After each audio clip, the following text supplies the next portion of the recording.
I never thought a Tuesday afternoon would turn my life upside down. There I was, sitting in my office, trying to focus on a multi-million-dollar deal. The room was quiet, except for the ticking of the clock and the hum of my laptop, and out of nowhere my phone buzzed. I didn't even look at it right away, too wrapped in numbers, but then it buzzed again and again. Finally, I looked at the screen. 3 missed calls, all from a number I didn't recognize. Strange, but not unheard of in my line of work. I shrugged it off, assuming it was some sales rep desperate for a commission. But then the 4th call came in, and curiosity got the best of me. I picked up the phone before I could even say hello. I heard a man's voice, fast and panicked, blurting out, "You better tell Karen to stop playing games with me, man, or this is going to end badly." I freeze. "Karen, my Karen, who the hell is that?" I demanded, already feeling the heat rising in my chest. There was a brief silence, as if the guy on the other end had just realized he might have made a mistake. Then he said, more quietly this time, "Wait, that's not Jack, is it?" "No, it's not," I replied, my mind racing. "Who is Jack and why are you calling about my wife?" Another pause, this time longer, more calculated. "I think I've said enough." Click, hang up? Well, let me tell you, my pulse didn't just shoot up. It shot through the roof, but not in the way you might think. I didn't jump to suspicion. I didn't throw things. I didn't start screaming. Now my mind was sharpened. If tear is one thing I've always been good at, it's reading between the lines. And right there, in those few seconds of conversation, I knew something was very wrong. But here's the thing. I wasn't going to let it get away from me. Not like that. If there was something going on with Karen, I had to see it for myself. Call it instinct. Call it strategy. I wasn't going to accuse my wife of 25 years based on a random phone call. No, I was going to handle this, like I handle every challenge in my business, methodically. So I leaned back in my chair and thought for a second. There was a man, a guy named Jack, who apparently had something to do with my wife, my Karen, who I'd never had any reason to doubt. But why? What was the angle of the sky, and how long had I been in the dark? I grabbed my jacket, casually told my assistant I had an emergency to attend to, and drove straight home. Karen was hiding something. I needed to find out when, where, and how. Most importantly, I needed her to slip up before I made a move. The key to any good game is patience. And this was a game. This is our Life channel. If you haven't subscribed yet, please join us to stay updated with more real stories happening around you. As I pulled into the driveway, the house was quiet. Karen wasn't home yet. Her car was still in the garage. I had time. I walked in, threw my keys on the counter, and did something I hadn't done in years. I checked her computer. Now, before anyone jumps to conclusions, let me be clear. I wasn't snooping like a paranoid husband. This was strategy. I needed proof, something concrete, something undeniable. Nothing in her emails, at least nothing that stood out. No strange contacts, no suspicious messages, but her calendar. That was another story. Every Thursday for the last 3 months, she'd been busy. Meetings, errands, doctor's appointments, things I'd never questioned. She'd always seemed organized. It wasn't strange for her to have appointments blocked out like that. But looking at it now, there was a pattern. Always Thursday, always a 3-hour window. I could feel the adrenaline starting to surge. But again, no rash moves. I wasn't going to screw this up by jumping to conclusions. I grabbed my phone, dialed Karen, and put on my best nonchalant voice. "Hey, what time are you coming home?" She sounded casual, too casual. "I'm just finishing up with Linda. I'll be home in about an hour. Why is everything okay?" Linda? Another name I hadn't heard in a while.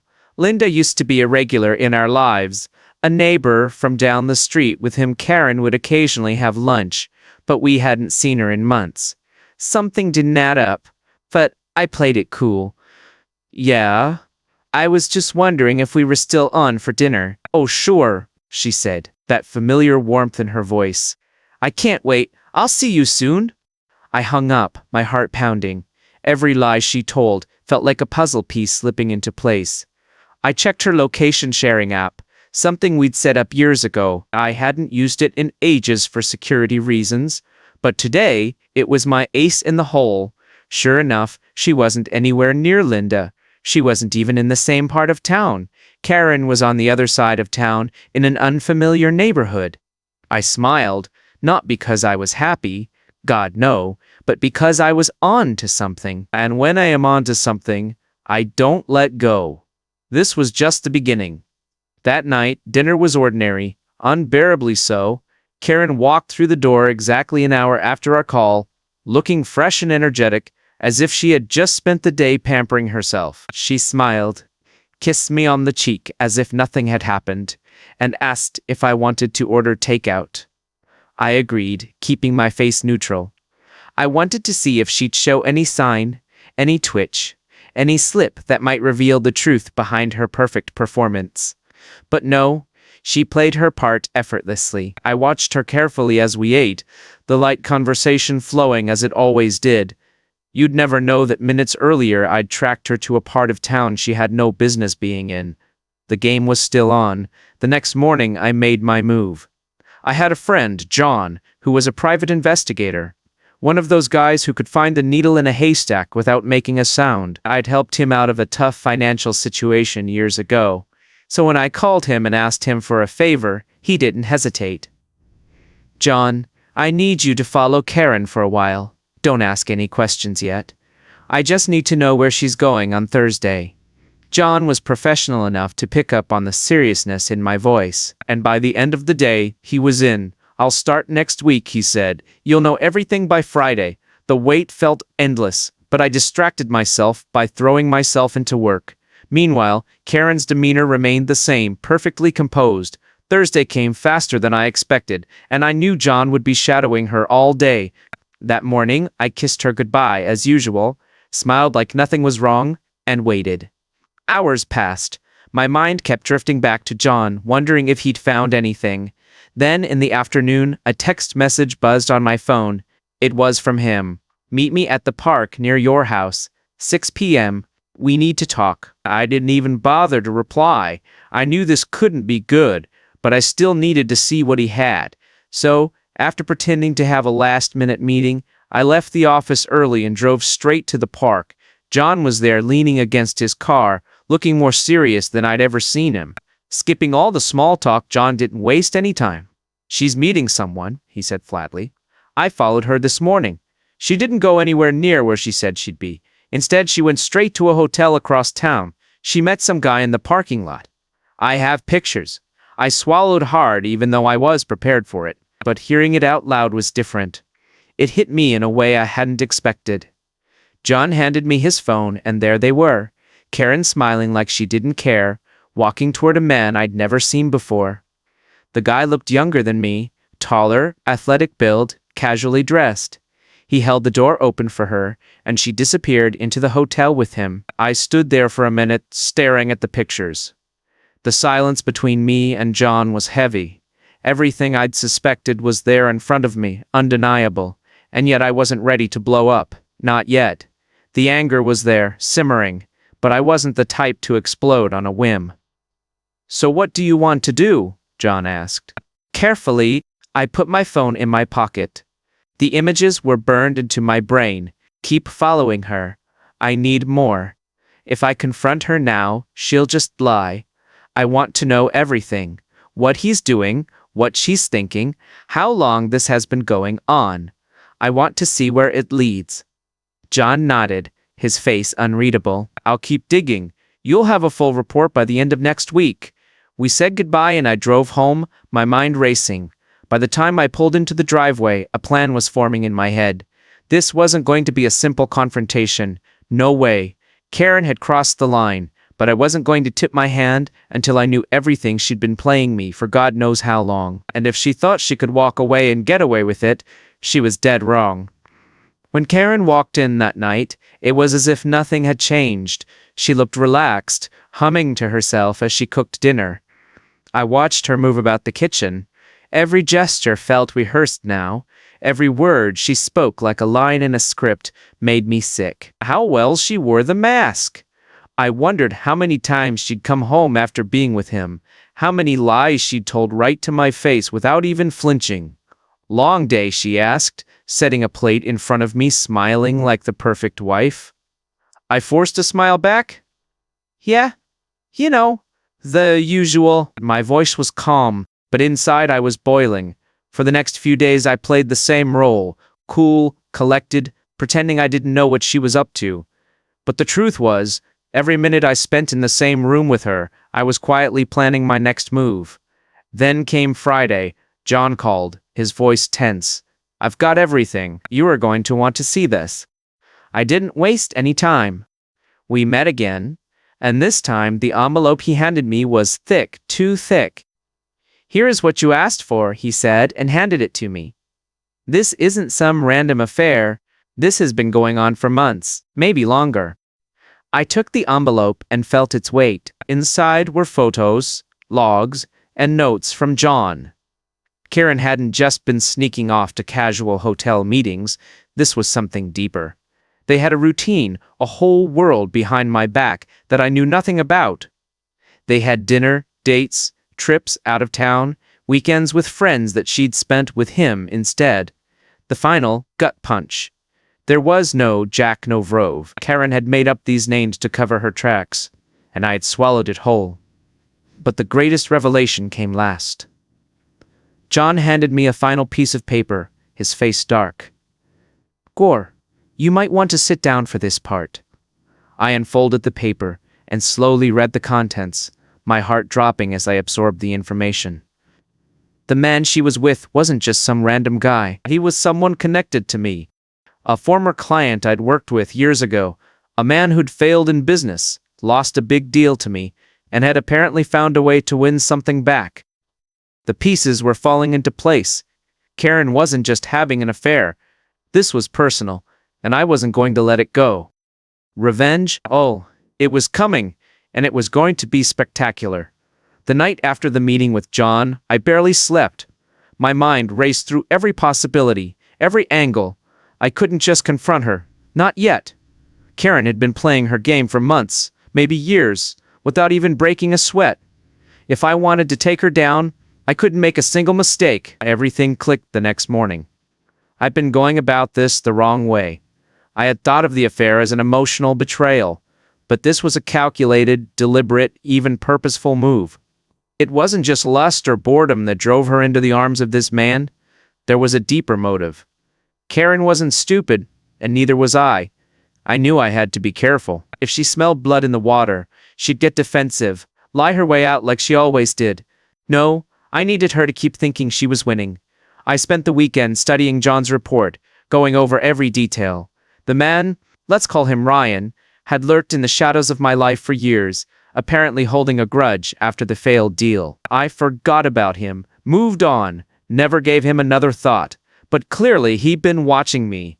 Somehow he'd wormed his way into Karen's life, convinced her to play along, whether it started as a genuine attraction or just part of some twisted vendetta. I didn't care anymore. What mattered was that she had betrayed me, not just as a husband but as a partner, as someone I trusted to have my back.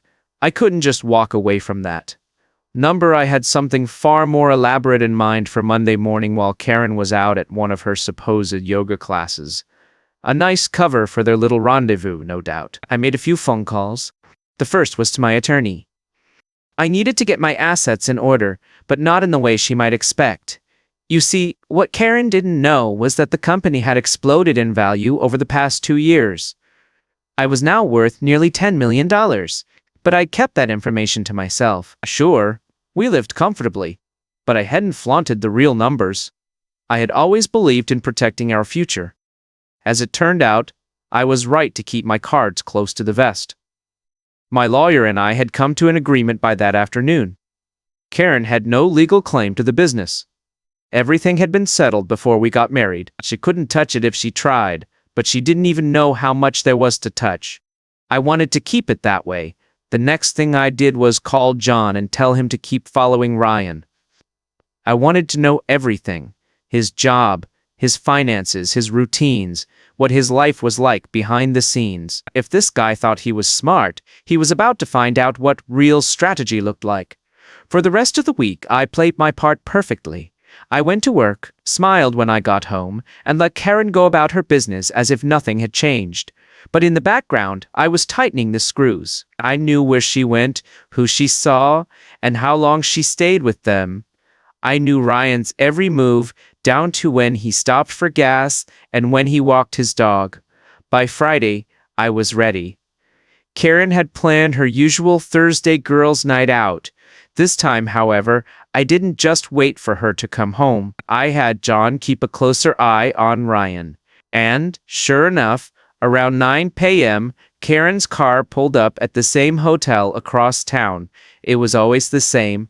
She'd park out of sight, slip in, and spend a few hours with him before coming home all smiles. But tonight she wasn't just coming home to a forgetful husband. Tonight was the beginning of the end. I waited until midnight for her to return to our bed, pretending nothing had happened, before I made my first move. The next morning, Karen awoke to the sound of her phone buzzing incessantly. I was already up, sipping coffee in the kitchen, waiting for her to check the messages. As she groggily reached for the phone, I watched her face carefully. The messages were from Ryan, but they weren't the kind of texts she was used to. "Karen, we have a problem." One read, "Call me ASAP." Another popped up, "You need to talk to your husband. He's onto something. Things are getting complicated." Her eyes widened, and I could see the panic set in. She sat up quickly, threw off the covers, and stared at her phone as if it had just exploded in her hands. She thought she had everything under control, but the grip she had on her perfect little double life was slipping away.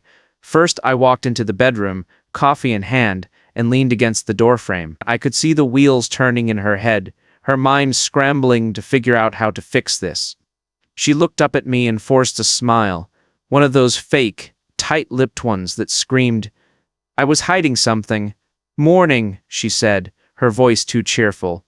"What's the plan for today?" I raised an eyebrow, pretending not to notice the phone she held tightly in her hand.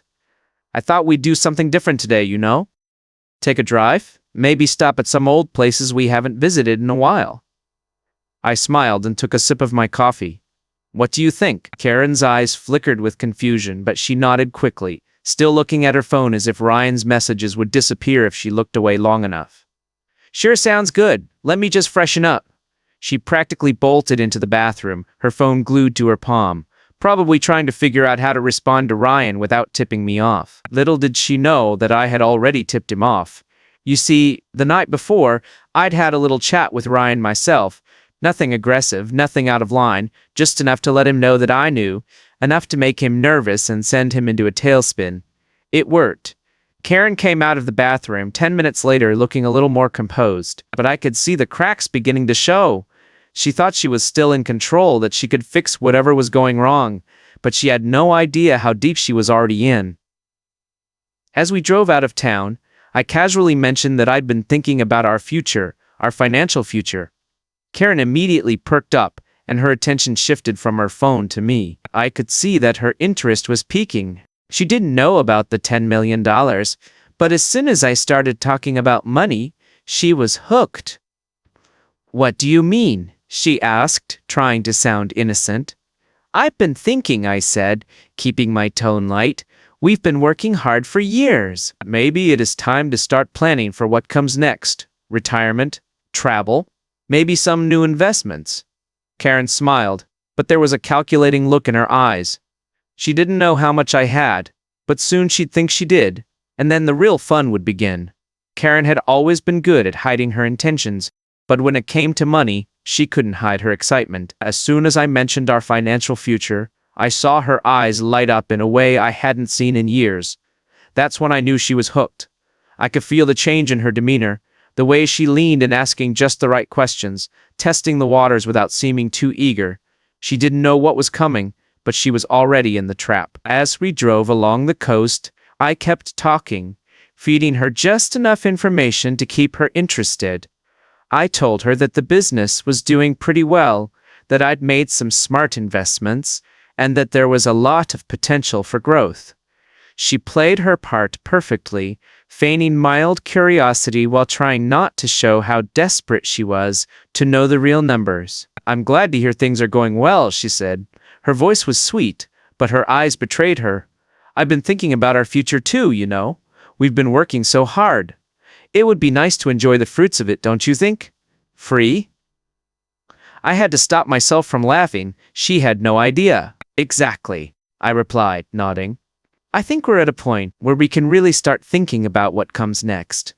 In fact, I've been looking at some properties out of state, something a little more secluded, maybe even a vacation home. You'd like that, wouldn't you? Her reaction was immediate. A vacation home, she repeated, trying to sound casual, but not hiding her interest. That sounds great. Where did you have in mind? Somewhere peaceful, I said, looking at her to see how far I could push this. Maybe in the mountains, a quiet place where we could just get away from it all, no one to bother us. Her smile faltered for a split second, but it quickly recovered. I could almost see her calculating the implications, wondering if I was dropping hints about her affair. But she played along like the experienced actress she was.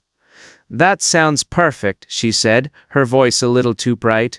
You know, after all these years, we deserve something like this. I've always wanted a place to escape.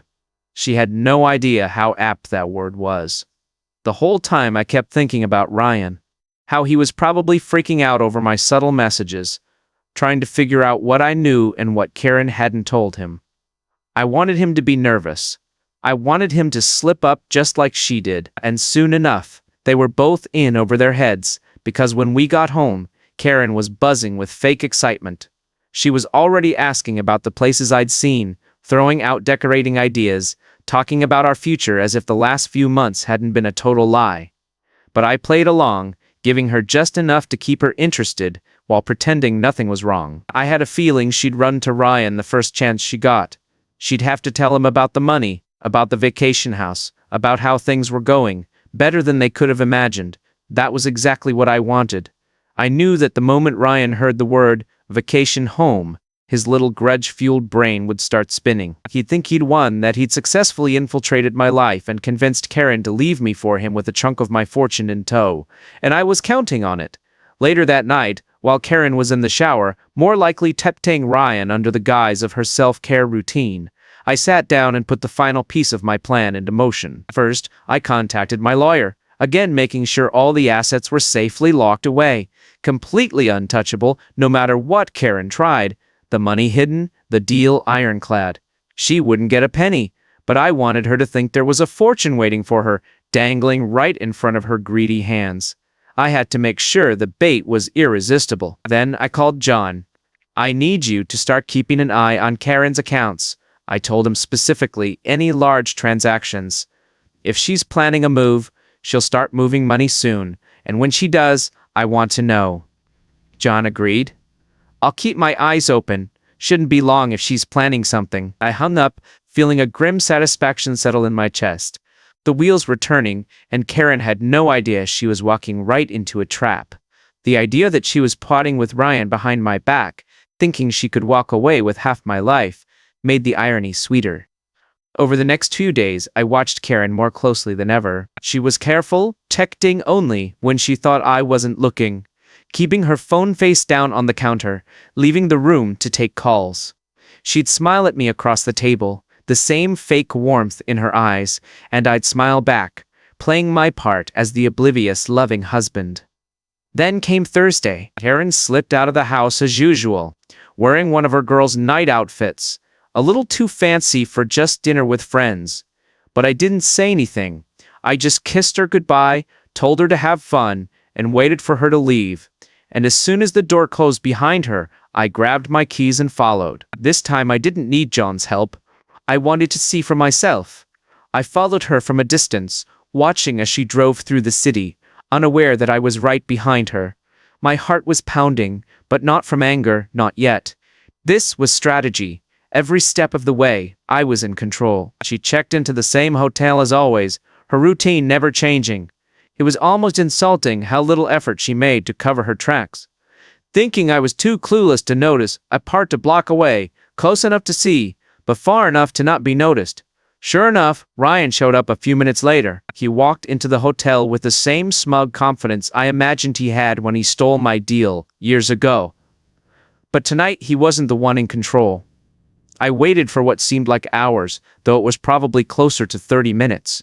Then, just as I expected, Karen came out alone again. This time I didn't follow her. I knew where she was going, but Ryan, he wasn't going anywhere yet. I pulled my car around to the front of the hotel, parked and went inside. The receptionist looked up at me as I entered, but I ignored her. I already knew where he was, thanks to John's careful work, room 312. I took the elevator up, my heart pounding, but I wasn't nervous. This wasn't anger or impulse driving me. It was cold calculation. The door to room 312 stood before me like an invitation. I raised my hand, knocked once, twice, and waited. The door opened a crack, and Ryan stood there, confusion flashing across his face. He didn't recognize me at first, but then it hit him. The color drained from his face. "Good evening, Ryan," I said calmly, my voice steady. "We need to talk." Ryan stood there, frozen in the doorway, his eyes wide like a deer caught in the headlights. It was the first time we'd been face to face since all this began, and I could see the panic slowly settling in as he realized who I was. He swallowed and gripped the door handle a little tighter. Can I help you?" His voice wavered. Not as confident as the man who'd been sneaking around behind my back for months. I smiled, but it didn't reach my eyes. "Help me?" "Not exactly, but I think it's time you and I had a talk, don't you?" Ryan hesitated, his eyes flickering down the hallway, as if he wanted to make a run for it. But he knew better. There was nowhere for him to go. "Look, I don't want any trouble," he said, his voice tight. "If this is about... Oh, this is definitely about Karen." I cut him off by stepping forward, so he had no choice but to let me in or make a scene. He stepped back and opened the door wider, clearly unsure of what was about to happen. The room was small and smelled of cheap cologne and stale air conditioning. The bed was still unmade and Karen's purse set casually on the nightstand. My stomach turned, but I pushed it down.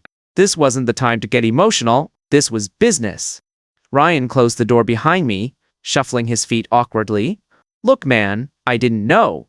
I didn't plan for this to happen. It just did." I raised an eyebrow at him. "Didn't plan it? That's interesting, considering you've been seeing my wife in secret for months." "That seems pretty obvious to me, Ryan. Or am I missing something?" He opened his mouth to answer, but nothing came out. He knew he was screwed, and now he was looking for an exit that didn't exist. I could see him calculating his next move, just as he probably had when he tried to steal this deal from me years ago. But this time, he wasn't the one in control. I sat down in one of the cheap hotel chairs and made myself comfortable while he stood there, awkward and restless. "Here's the thing, Ryan," I said, keeping my tone calm but firm. "You made a mistake, a big one. And now you have a problem because I know everything." He flinched at the word everything, his eyes darting back to the door as if trying to figure out how far he'd have to run to escape. But I wasn't done yet, not even close. "You thought this was just an affair, didn't you? That you could swoop in, get Karen on your side, and walk away with the loot? What was your plan? Convince her to leave me, then help her claim half of what I've built. Were you hoping to get a nice payout from my fortune?" Ryan blinked, obviously surprised that I knew so much. He stammered, "I have no idea what you were talking about. It wasn't about that. Karen, said you were done. She said you didn't care anymore." I chuckled darkly and shook my head. "Karen said a lot of things, didn't she? But let me tell you something important. You see, Karen has no idea how much I am really worth. You thought you were playing me, but the truth is, I've been watching both of you, and here is the kicker. She doesn't get a dime." Ryan's face turned pale. I could see the gears in his head spinning as he tried to figure out how things had gone so wrong so quickly. I leaned forward slightly, my voice low but sharp. "You tried to outsmart me, but you didn't even have the whole picture. Karen has no right to my business. It's ironclad. She can try to take whatever she wants, but the $10 million she's dreaming of, she'll never see it. And neither will you." Ryan swallowed hard, his confidence evaporating by the second. "Look, man, I didn't do it. Karen didn't tell me about the money. I didn't even know." I cut him off again, this time standing up, making sure I towered over him. "I don't care what she told you. What matters now is how this ends. You thought you could slip into my life, take what wasn't yours, and walk away clean. But here's the thing. You are not walking away from this." Ryan's eyes widened, and he took a step back. bumping into the bedside table behind him. "What do you want?" he asked. His voice was small now, no trace of the arrogance he probably had when he first met Karen. I let the silence hang in the air for a moment before I spoke again, my voice cold and calculated. "What I want is for you to leave, to walk away, to leave Karen in the mess she's made, and not to look back. You've already lost. The best thing you can do for yourself is cut your losses and get out of the four of them. Things get worse." Ryan's mouth opened and closed, as if he was trying to find words but couldn't string them together. He looked like a man who had just been told his life was over, which in many ways it was. "This is what's going to happen." I stepped closer. "You are going to end whatever this is with Karen. No more meetings, no more secret texts, nothing. You are going to tell her it's over and you are going to disappear from both of our lives. If I see you again, if you even think about coming near her or me, I will ruin you financially, professionally, personally. You've already lost once. Don't make me do it again." Ryan stared at me, his face a mixture of fear and disbelief. He nodded slowly as if his body was reacting before his brain could catch up. "Okay," he muttered. "I'll end it. I'll go." I smiled. But it wasn't a friendly smile. "Good, because if you don't trust me when I say this, the next time we meet, it won't be just a conversation." With that, I turned and walked out of the room, leaving Ryan standing there in stunned silence. The door clicked shut behind me, and I felt a wave of satisfaction rise in my chest. He was done. Shaken to the core and fully aware of the position he put himself in. But Karen, she was next. I wasn't done yet. Ryan was just the beginning. When I got back to my car, I sat there for a moment, trying to figure out how to proceed with Karen. I had all the evidence I needed, but I wanted to wait for the perfect moment to confront her. Not in some cheap hotel, not in the middle of an emotional breakdown. No, I wanted her to feel the full weight of her choices. And when that moment came, I'd be ready. This was the calm before the storm, the last calm before everything in her life came crashing down. The next few days felt like walking through a minefield, but I was in control. I moved carefully, watching Karen closely, waiting for her next move. I knew she'd be shaken after Ryan told her it was over, and I was eager to see how she'd react. The beauty of it was that she didn't know I had staged the whole thing. She thought the walls were closing in on her for some other reason. On Wednesday, her behavior began to change. She was jumpy, more careful when she thought I wasn't looking. She would look at her phone, but there were no longer those long, furtive text sessions. She didn't sneak out of the room to make quiet phone calls like she used to. Something had definitely changed, but she wasn't ready to crack, not yet. That night, as we sat at the dinner table, I noticed that she was unusually quiet. Her eyes were distant, and her usual small talk was missing. She was thinking, no, scheming, trying to figure out how to salvage the mess she had gotten herself into. "Everything okay?" I asked, keeping my tone light, my fork hovering over the plate. I wanted to see how far she'd go to keep up the act. She looked up, startled, as if I had interrupted some deep inner monologue. "Yeah, just a lot on my mind lately," she said, forcing a smile that barely reached her eyes. "Work has been stressful. Work that was rich." She hadn't mentioned work being stressful in months, maybe even years. But I let it slide. I nodded, pretending to care, while she fiddled with her food, clearly too distracted to eat. Later that night, I sat on the couch, casually flipping through the channels, waiting for her to make her move. She paced the house restlessly, as if trying to decide whether to come clean or keep the lie going a little longer. Finally, she sat down beside me. The air between us was thick with tension. "I've been thinking," she began, her voice softer than usual, "about us, about the future here." It was the setup. I didn't answer right away, letting her sit in the silence for a moment before I turned to her, pretending to be curious. "What do you mean?" She hesitated, and I could almost see the gears turning in her head as she carefully chose her words. "I just feel like we've been drifting apart lately.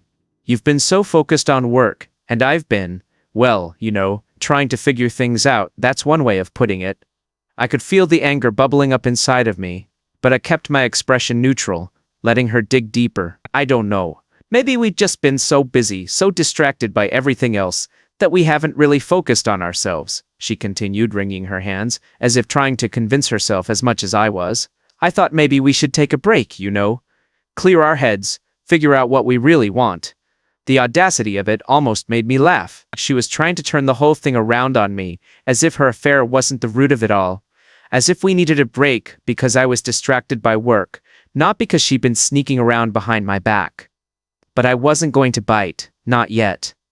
I need a break? I asked, raising an eyebrow, playing along. What kind of break do you have in mind? Her face softened, relieved that I hadn't pushed back. She must have thought I believed her story just some time apart. You could focus on work and I could, figure things out for myself. I think it might help us both get some clarity.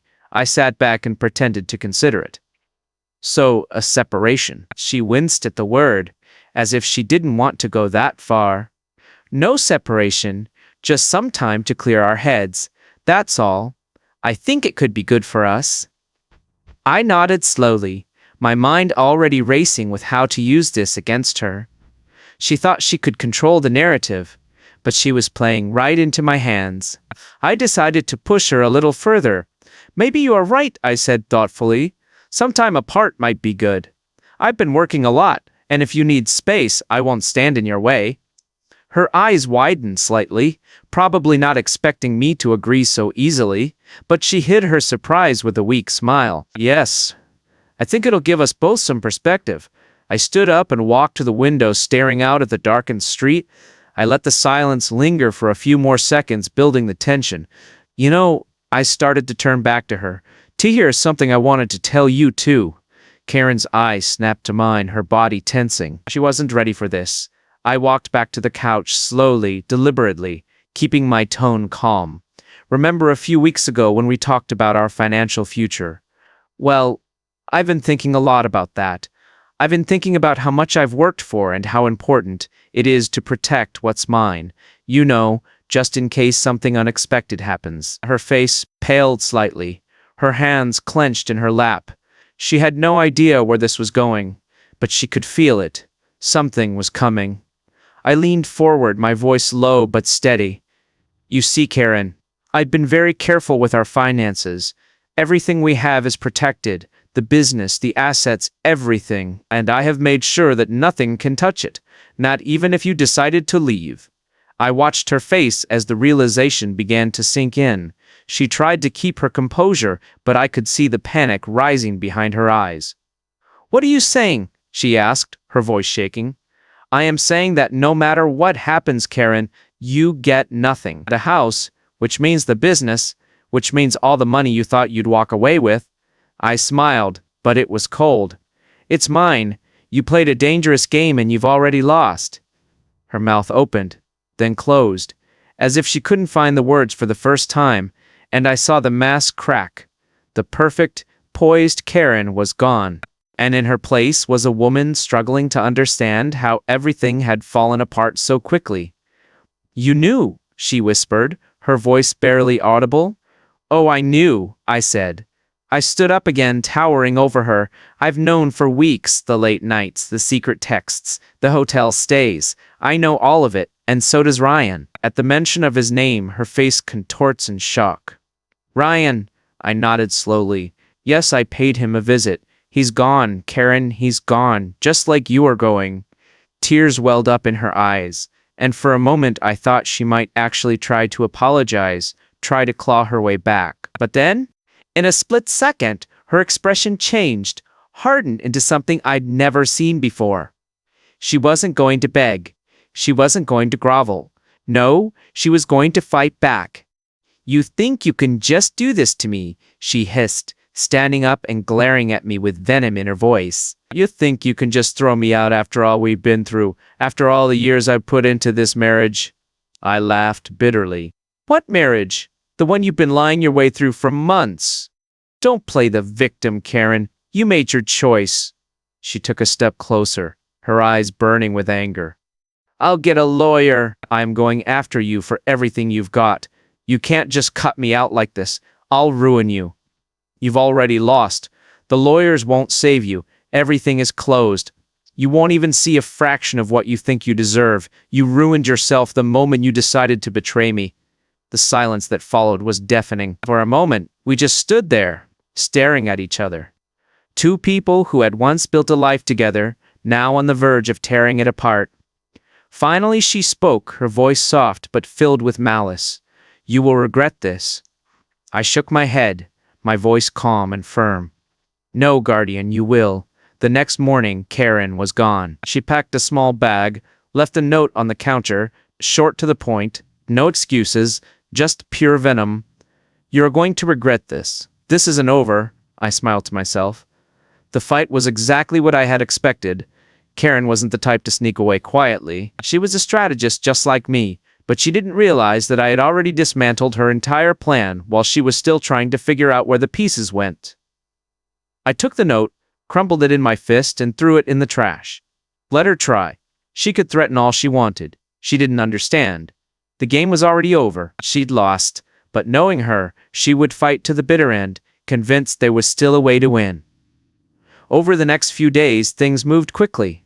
My lawyer finalized the paperwork, making sure that everything I had built would remain firmly in place. Karen could hire the best lawyer in the state, but it wouldn't matter. There were no loopholes, no weaknesses she could exploit. She could try to make me pay for everything, but all she'd find was a locked safe with no combination. Meanwhile, John kept an eye on Karen. She wasn't hiding. In fact, she made it easy. She was moving in with a friend, Linda, one of her longtime society pals, who seemed more than happy to give her a place to stay while she figured things out. John confirmed that Linda's place was where Karen was holed up, probably regrouping and trying to figure out her next move. What she didn't know was that I had already planned my next move, and the day after she left, I took a drive across town. It was a quiet drive, the kind you take when you are thinking about everything but the road. I arrived at the lawyer's office just before noon. I didn't have to come in person, but there was something satisfying about being there, watching the final details come together in real time.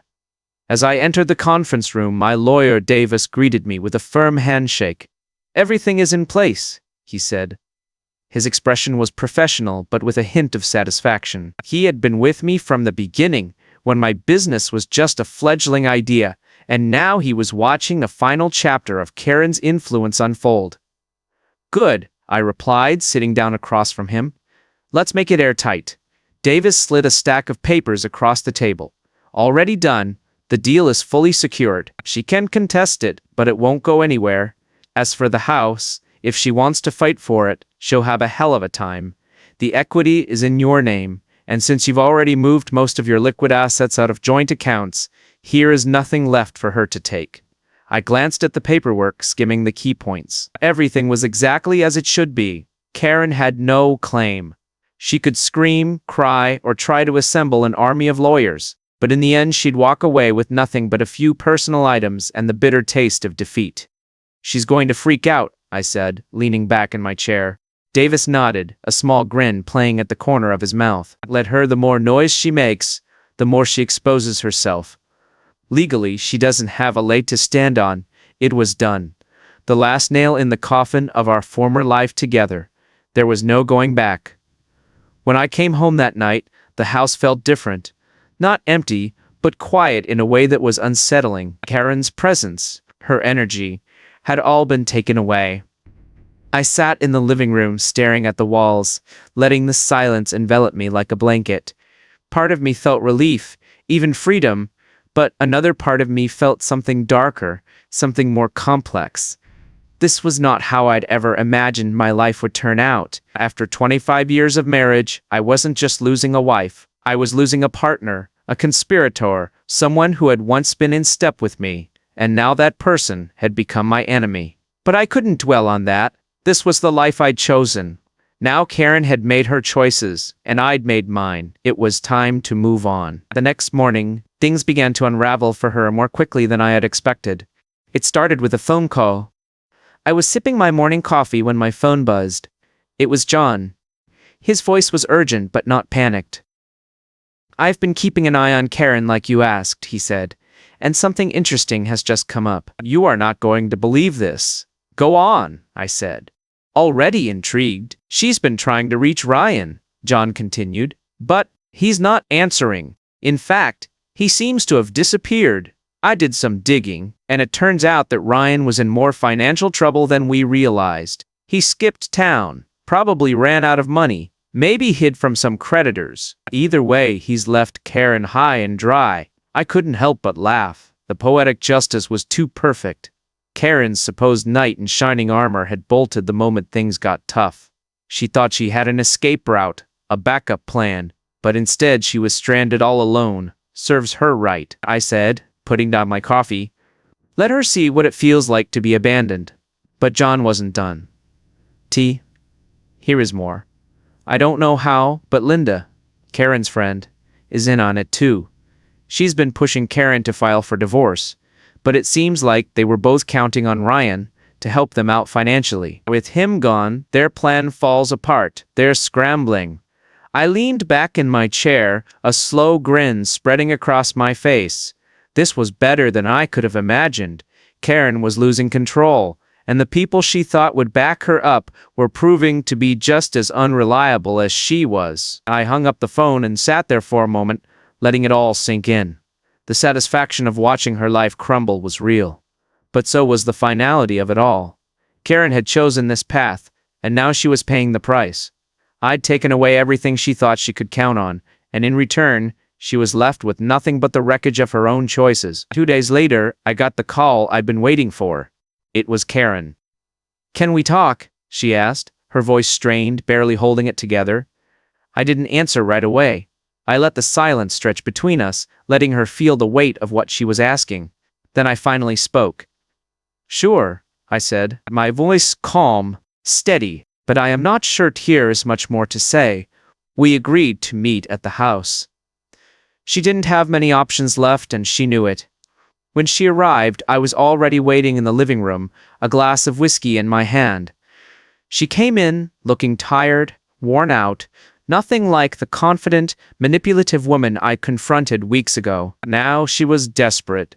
She sat down across from me, her eyes searching mine for something, anything that would give her an advantage. But there was nothing for her to find. "I've made mistakes," she began, her voice shaking. "I know that. But you can't just leave me with nothing after everything we've been through," I repeated, leaning forward, my voice sharp. "Karen, the moment you decided to betray me, you lost any claim to the life we built together. I've protected what's mine, and you won't get a piece of it." Her face twisted in frustration. "I loved you," she said, her voice breaking, "but you shut me out. You made me feel invisible." I shook my head and stared at her. "Don't blame me for your decisions. You could have talked to me. You could have fought for us, but instead you lied, you cheated, and you did it for months without a second thought. You don't get to play the victim now." Tears welled up in her eyes, but I wasn't moved. The tears weren't for me, they were for herself, for the life she thought she could still save. "What do you want from me?" she whispered. Her voice, small, defeated. I stood up, towering over her. "I don't want anything from you, Karen. I've already got what I want. You are out of my life, and I am keeping everything I've worked for, and you've lost." She looked up at me, her face a mixture of anger and sadness, but she knew it was over. There was nothing left here for her. No more cards to play, no more lies to tell. She stood up, wiped her eyes, and without another word, walked out of the house for the last time. I watched her go, feeling nothing but a cold satisfaction. The woman who had once been my wife was now a stranger, leaving behind nothing but the wreckage of her own choices. And just like that, she was gone. The door closed behind her with a soft click, and just like that, 25 years of marriage ended in silence. The house, once filled with her presence, felt bigger, now emptier, but in a good way. There was no more pretending, no more lies hanging in the air. I was free, and so was she, though I had a feeling that her version of freedom would feel more like a cage once reality fully set in. For a moment, I just stood there, staring at the door. The weight of everything we had been through over the past few months settled in, but instead of sadness, I felt something else entirely: relief. The storm had passed. I had survived more than one. The Karen who walked out that door was not the same woman I'd once built a life with. And that was fine with me, but I wasn't done yet. There was one more card to play, one last move that would ensure Karen never forgot the price of her betrayal. The next morning, I made my final visit to my lawyer's office. This time, I wasn't liquidating assets or securing my financial future. This was personal. When I arrived, Davis greeted me with his usual cool professionalism, though I could tell he was curious as to why I had called this last-minute meeting. We sat in his office, the sun streaming through the large windows, and I explained the last part of my plan. "I want to give her something," I said, leaning back in my chair. "Not money, nothing she can use to crawl out of the mess she's made. I want to teach her a lesson." Davis raised an eyebrow. "A lesson?" I nodded, smiling faintly. "Exactly. She's still convinced that she can manipulate her way out of this, that she can somehow recover and come out on top. I want to make sure she fully understands how deep she's sunk." Davis listens carefully. When I finished explaining the details, he gave a low whistle, clearly impressed. "I gotta hand it to you. This is thorough cold, but thorough." "That's the point," I replied, standing up. "It's not about being nice. It's about making sure she understands the consequences of her choices." The next few days passed quietly. I went back to work, focused on the future, and waited for the last part of my plan to unfold. I had no intention of prolonging things, no lengthy court battles, no protracted negotiations. Karen would get her gift soon enough, and when she did, that would be the end of it. The day arrived sooner than I expected. I received a text message from Davis just before noon on Friday. It was simple, to the point, and delivered. I smiled, knowing that in a few hours Karen's world would change in ways she hadn't anticipated. At exactly 3 in the afternoon, a courier arrived at Linda's house where Karen was staying. She was probably expecting some legal documents, maybe even a settlement offer, something to indicate that she still had some control. Instead, she opened the package and found something far worse. Inside the box was a single piece of paper along with a flash drive. The paper was a letter from me. Simple, direct. "Karen, you have lost. This is your reality now. Watch the video. You'll soon understand."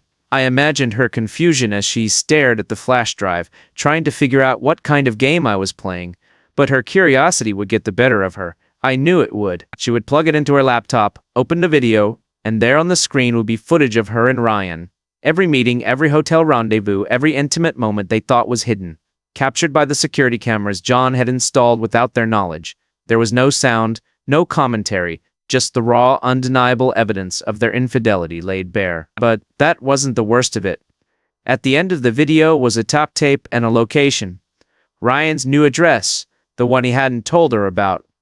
I had tracked him down after he left town, found out where he was hiding, and made sure she knew exactly where to find him.